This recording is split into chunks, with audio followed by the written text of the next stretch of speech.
Alhamdulillah, Alhamdulillah, nahmaduhu wa nasta'inuhu wa nastaghfiruh wa na'udhu billahi min shururi anfusina wa min sayyiati a'malina. Man yahdihillahu fala mudilla lahu wa man yudlilhu fala hadiya lahu wa nashhadu an la ilaha illallah wahdahu la sharika lahu wa nashhadu anna sayyidana wa nabiyyana wa maulana Muhammadan abduhu wa rasuluh.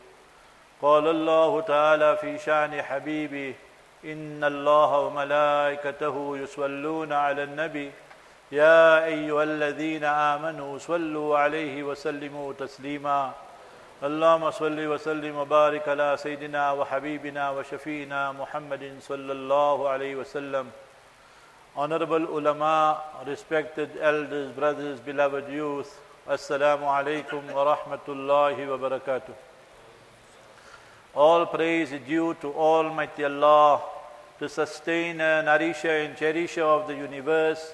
Peace, blessings and salutations be upon our beloved master and leader, Nabi Muhammad Mustafa sallallahu alayhi wasallam.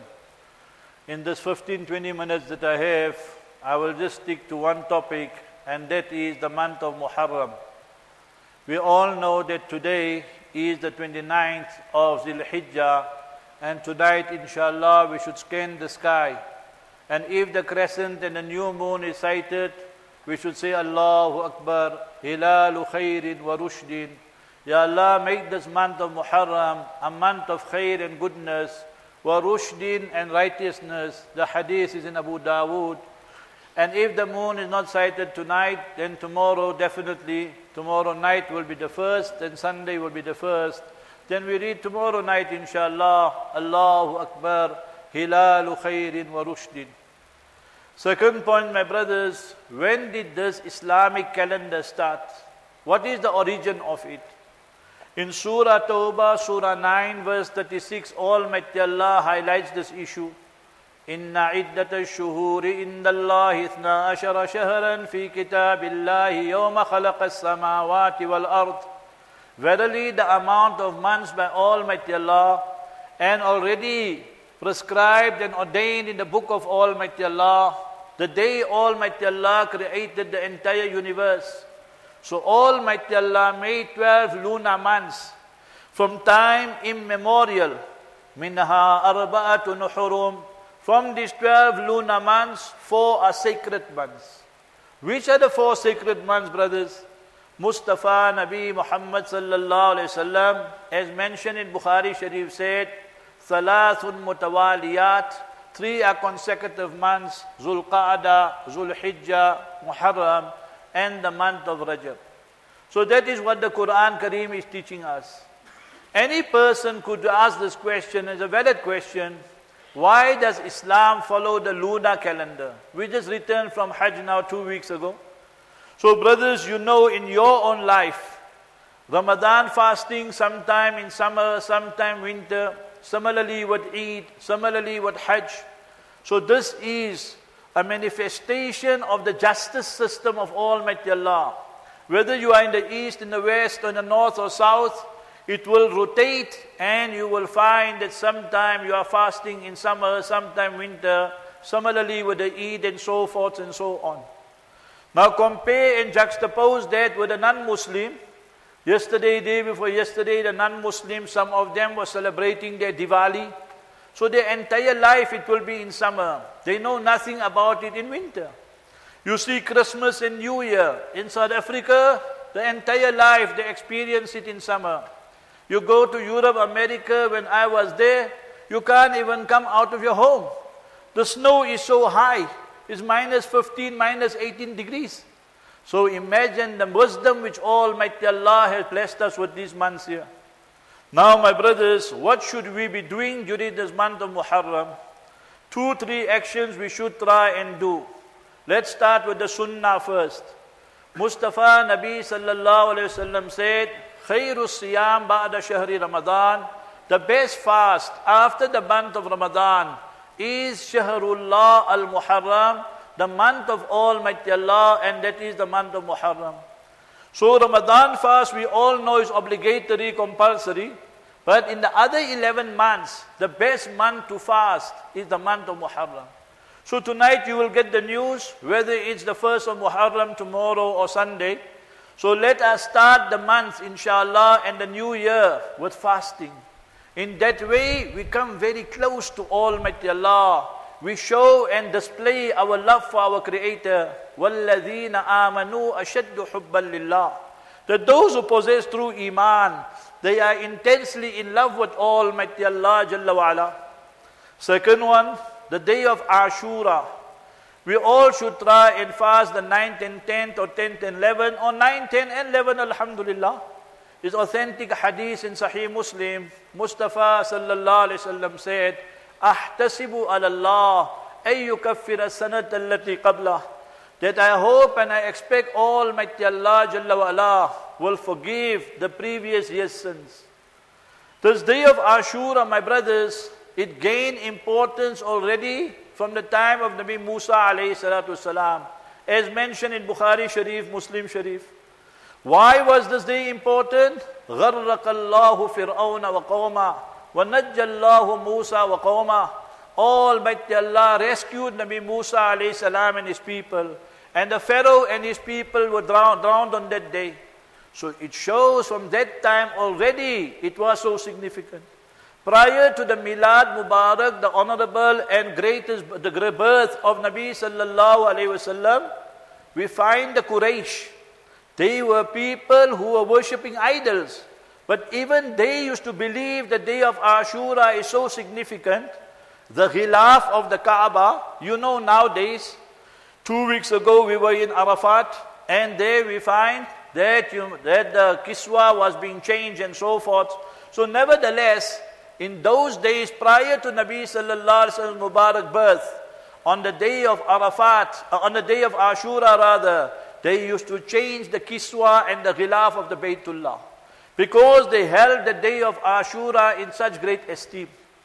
Then Nabi alayhi salatu salam came and the Advent took place. Nabi alayhi salam said, keep the 1 day fast, and then went to Madinah Munawwara after the migration, found the Jews fasting, and said that now, Sumu yawman qablahu or yawman ba'dahu.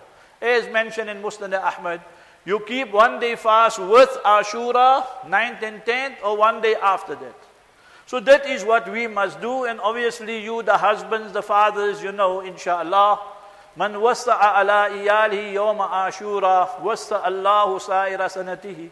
Whosoever is but lavish with his wife and children and so forth, on the day of Ashura, Allah will increase your risk. It's a weak hadith, but in Mishkat Sharif, but we accept it in Fadail and virtues.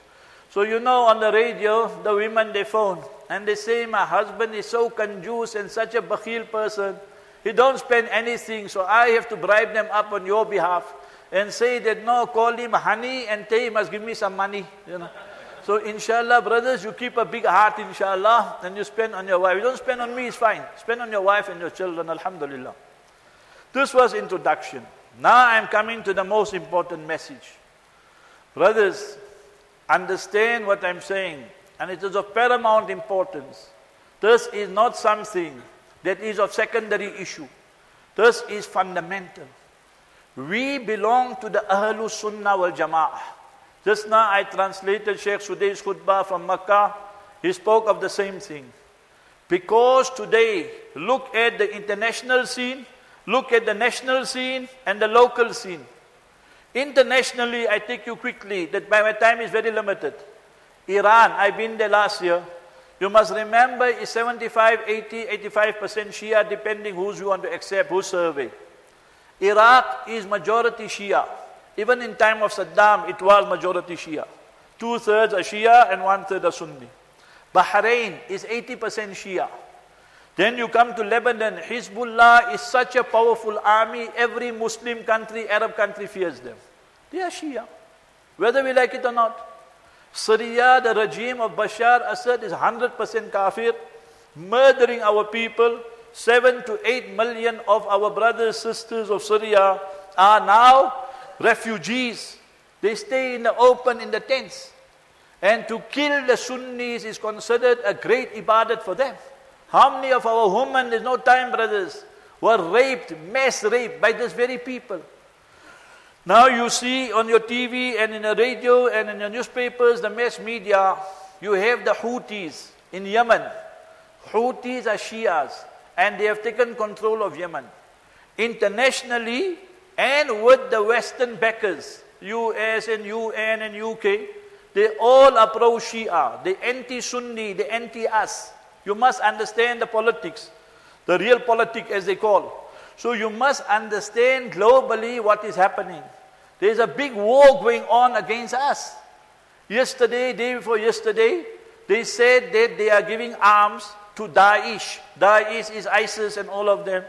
Then when they made investigation, they said, no, by mistake, it landed up there by the Syrian army. This is all games they play. So brothers, remember, the world now, the Shias are getting stronger day by day. And the truth of the matter is this: we the Sunnis, we are getting weaker and weaker politically, and you must remember financially. You take Libya. Libya was such a country, I got nothing to do with Gaddafi, but a country that had so much wealth, today they have reduced them to pauper status. So you must understand what is happening globally. Take internationally, our South Africa. Quickly, if I give you statistics, you go Natal and just go to Verulam and go and see more than 10,000 our people, Indians and Africans have joined. You must remember the Shias already. When I gave a talk there, I said, ask whatever question you want. The Imam from that masjid came. If you want to call it masjid, we don't even call it masjid. And he asked me a question, so I answered him. After everything finished, he came to meet me and I saw him very closely. I spoke to him in Arabic. He said, Min fain antum ya Sheikh? From where you come? So he smiled and he said, Min Oman. So Oman, not Amman, Oman, Muscat, Oman. I said, Anta min al-Ibadiyah. You from the Ibadis. What you doing with the Shias? He started laughing. You see this? He speaks all languages. Quran says, yu'minuna bil ghayb. That they believe in the unseen. But today's world is yu'minuna bil jayb, to believe in what goes in the pocket. Our Sunnis are joining the Shias because the Shias are giving them so much, not money, rands. They give them dollars and so much. So that is the scenario there. Go to Cape Town and go and see the Ahl Bayt Foundation. Go see their literature. I beg the ulama of Cape Town. I say, under your nose this is happening. So you must see here in Pretoria. Go and see how many of our people, this year beginning when I was in Pretoria, these youngsters were there against the wall. And we spoke on this topic. They had someone at some place and he's sending them questions via SMS. Ask AK this, ask AK this. They were swearing Sayyidina Abu Bakr, Sayyidina Umar in our masjid. My brothers, you must understand, when Muharram comes, therefore I chose this topic, our Sunnis also, some of them join the Shias. How? You will see that many of us believe, Sunnis, that we cannot get married in the first 10 days of Muharram. What has those to do with Islam? This is 100% belief of the Shias. So understand this. We, the Ahlul Sunnah wal Jama'ah, consider Muharram as a sacred month, Mubarak month. You have nikah, you have walima, all that is fine. And the Shias consider it as a manhus, as an unlucky, unfortunate month. Because everything rotates around Sayyidina Hussein radiallahu anh. I drop dead here now, you pass away today. What will you say? You will say that Allah has favored this person. Allah Jalla wa Ala gave him or her death on a Friday. You don't turn and twist the facts around. You don't say that Almighty Allah made Jummah important because he passed away. Nabi Sallallahu Alaihi Wasallam's demise took place in the 11th year of the Hijrah. 50 years after that, in the year 61 AH, 10th Muharram, on a Friday, in the Maidan and in the field of Karbala. I went there personally, Alhamdulillah, in Iraq. And brothers, you must know, this incident took place 50 years. So this was the good fortune of Sayyidina Hussein radiallahu anh. Almighty Allah elevated his rank and status, gave him martyrdom, and gave him death on a Friday, on the day of Ashura. You don't turn the facts the other way around and say Muharram became important, Ashura became important because of the death and demise and martyrdom of Sayyidina Hussein radiallahu anhu. So that is where we divert, where we differ with the Shias. Today, my brothers, our youth, our schools, the African townships, all of them are being attacked daily by the Shias. There is no shortage. The whole Iranian government is supporting them. South Africa is fertile land. You go and we will give you so many dollars. Let me give you 2-3 incidents. Whenever you interact with the Shia, last night I did program for Voice of the Cape. MashaAllah, for past 9-10 years, we do Q&A with them. The Sunni lady from Cape Town says, Mufti, this person wants to marry me, but he wants to make mut'ah with me. You know what is mut'ah? Khomeini writes in Tawdihul Masail, is a book we have written by Khomeini, which I have. Till today is being sold in Iran. I saw it myself. So you must remember, you can have a male and a female, and they have an agreement. 1 o'clock we get married, and 2 o'clock everything is finished. So that is mut'ah. Is that mut'ah? Is that prostitution? Well, any Shia leader, when I debated with the Shia, I asked him, your daughter, will you allow it? You should see how red his face became. So brothers, first thing you must ask them about their prostitution, which they call mut'ah. When I deliver these lectures, the whole lecture, 1 hour, 2 hours on Shias, I find parents coming to me with tears in their eyes. They say, Dad, this person deceived me. He got married to my daughter, and after 2 months, 3 months, he packed her up and said, get out now. We are Shias, and we used you for mut'ah, and now get out from here. Imagine we're so vulnerable, we give our daughters to Shias. Can't we even think, brothers? Number 2, Sayyidina Umar bin Khattab radiyallahu ta'ala anhu ardah, the second greatest person to walk on this earth after the prophets and messengers. Remember this name. I saw it myself. The place name is Kashan. The person who murdered Sayyidina Umar, who stabbed Sayyidina Umar here on the Musalla in Masjid Nabawi while performing Fajr Salat, Abu Lu'lu al-Majusi, the fire worshipper, the Zoroastrian. This Shia revolution of Iran, they have put up a shrine, a mazar, for the murderer of Sayyidina Umar radiallahu an, and they call it Baba Shuja'uddin. Baba Shuja'uddin, the person who is so brave for the sake of deen. When I challenged them on that, they had no answer. So see how they hate the greatest of people, Sahaba radiallahu. One, you ask them about their mut'ah. Second, you ask them about the shrine. Third one, you go to any Muslim country in the world, you will find a masjid for us, the Ahlul Sunnah. You go to Iran, till now, you will not find in Tehran, the capital, a single masjid for us, the Ahlul Sunnah wal Jama'ah. We are not allowed to have a masjid in Tehran. And then they speak of unity. What unity you want when you swear the Sahaba? What unity you want when you promote prostitution? What unity you want when you don't allow us a masjid in Tehran? And ask any Shia this.